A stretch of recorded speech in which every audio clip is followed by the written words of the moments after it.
நேத்து எனக்கு ஒரு தோழி, நெருங்கிய தோழி வந்து ஒரு ரீல் ஷேர் பண்ணிருந்தாங்க. அந்த ரீல்ல என்னதான் இருக்கு அப்படின்னு பார்த்தா நல்ல விஷயம் தான். ஏன்னா ஒரு பிறந்த குழந்தைக்கு அரசு மருத்துவமனையில கொடுக்குற ஒரு பரிசு பெட்டகத்தை பத்தின ஒரு ரீல்ஸ். அதாவது அந்த பரிசு பெட்டகத்துல என்னெல்லாம் பொருள் இருக்குது அப்படிங்கறத ரிவீல் பண்ற ரீல் அது. உண்மையிலே நல்ல விஷயம் தான். ஆனா அதுல அவங்க சொல்ல வந்த விஷயம் தான் என்னோட மனசை பாதிச்சிச்சு. என்னன்னா இதெல்லாம் விஜய் அரசாங்கம் தான் கொடுக்குது அப்படிங்கிற மாதிரி தோழி வந்து எனக்கு கன்வே பண்ண நினைக்கிறாங்க. நான் அதான் சொன்னேன், ஏமா இதுக்கு விஜய் அரசாங்கம் கொடுக்கல, இது ஏற்கனவே ஸ்டாலின் வந்து கொடுத்துட்டு வந்தது. இதே பொருள் தான். நான் வந்து 3 மாசத்துக்கு முன்னாடி ஒரு குழந்தை பிறந்து வந்து அதை போய் பார்க்க போயிருந்த அரசு மருத்துவமனையில இதே பொருட்கள் தான் அந்த குழந்தைக்கு பரிசு பெட்டகம் வந்திருந்தது.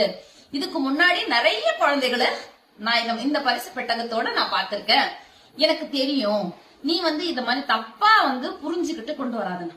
உடனே அடுத்த பதில், அவங்களோட பதில், குவாலிட்டி இம்ப்ரூவ் ஆயிருக்குல்ல, விஜய் வந்ததுக்கு அப்புறம் குவாலிட்டி இம்ப்ரூவ் ஆயிருக்கும்.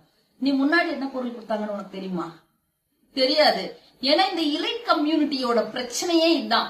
இலைட் கம்யூனிட்டிக்கு அரசு மருத்துவமனையோ அரசு பள்ளிக்கூடமோ என்னெல்லாம் சலுகைகள் கொடுத்துட்டு இருக்கு, எளிய மக்கள் எப்படியெல்லாம் பயன்பட்டு இருக்காங்க அப்படிங்கிற விஷயம் எதுவுமே தெரியாது. அந்த தரவுகள் எல்லாம் சுத்தமா நாலேஜ் இல்லாம தான் இவங்க இருக்கிறாங்க. இப்ப இவங்க வந்து இந்த ரீல்ஸ் இப்படி பார்க்கும்போது, வாவ் எப்படிப்பட்ட மனுஷன் பத்தியா, இப்படி எல்லாம் சலுகை கொடுக்கறாரு அப்படின்னு சொல்லி ஃபயர் விட்டு தெரிவாங்க. ஏன்னா இதெல்லாம் செஞ்சது யாரோ பெத்த பிள்ளைக்கு நீ இனிஷியல் கொடுக்கற மாதிரி இருக்கு. இத வந்து டிவிகே காரங்க பரப்படா கூட பரவாயில்ல, இந்த இலைட் கம்யூனிட்டிஸ் தானாவே நமக்கு எதிராவே அவங்களே பரப்பிட்டு இருக்கிறாங்க. இதை அவங்கதான் கொடுக்கறாங்க அப்படின்றத பரப்பிட்டு இருக்கிறாங்க. இது எவ்வளவு மோசமான மனநிலை. இத முதல்ல மக்களுக்கு கொண்டு போய் சேர்க்கணும் அப்படிங்கறதுக்காக தான் நான் இந்த வீடியோவே போட்டேன். ஏன்னா இதுக்கு கீழே வந்து எனக்கு கமெண்ட்ல வரும் 200 ரூபாய் ஊப்பி அப்படின்னு.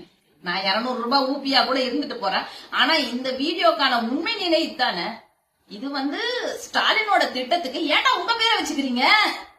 உங்க பேரை ஒருத்தன் சொல்றான், ஐயோ இல்லங்க ஐயா சாமி, அது எங்களோட திட்டம் கிடையாது, அது ஏற்கனவே ஸ்டாலின் தான் கொடுத்துட்டு இருக்காரு. அதுல வந்து இப்ப வந்து கவர்மெண்ட் மாறினதுக்கு அப்புறமும் கொடுக்குறாங்கன்னு சொல்லிட்டு எவனாவது கமெண்ட் போடுவானான்னு பாரு. அதெல்லாம் போட மாட்டான். ஏன்னா அவனுக்கே தெரியுமான்றது தெரியாது, அது வேற விஷயம். இதெல்லாம் தெரிஞ்சுட்டா நாம எப்படி பேசாம இருக்க முடியும்ன்றதுக்காக தான் நான் இந்த வீடியோவே போட்டேன். அது மட்டும் இல்லாம நாட்டுல இப்ப நடக்கிற விஷயம் எல்லாம் பார்த்தோம்னா அப்படியே தலை சுத்துது.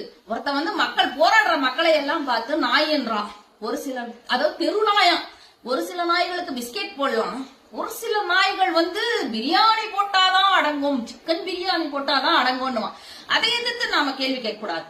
ஒருத்த வந்து கரண்ட் போகுதா, கஷ்டமா இருக்கா, தாங்கிக்க முடியலையா, பொறுத்துக்கோங்கன்ற, கேள்வி கேட்காதீங்கன்ற, 6 மாசம் அமைதியா கரண்ட் இல்லைனாலும் உட்காந்துக்கிறதுங்கன்ற அப்படின்னு சொல்லுவான்.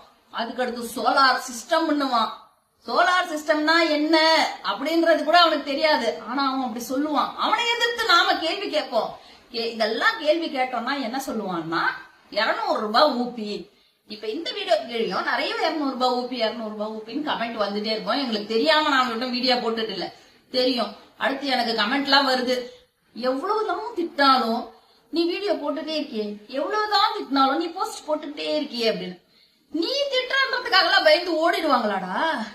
அட தற்கூரி முண்டமே, பொய் தகவலை பரப்புற உனக்கே வீடியோ போடுறதுக்கான சுதந்திரம் இருக்கும்போது உண்மை தகவலை வெளியே கொண்டு வரேன், என்ன யார் தடுக்க முடியும்? நீ திட்டுறதுக்காக நான் ஓடிடுவேனா? ஓடா முண்டை கலப்ப.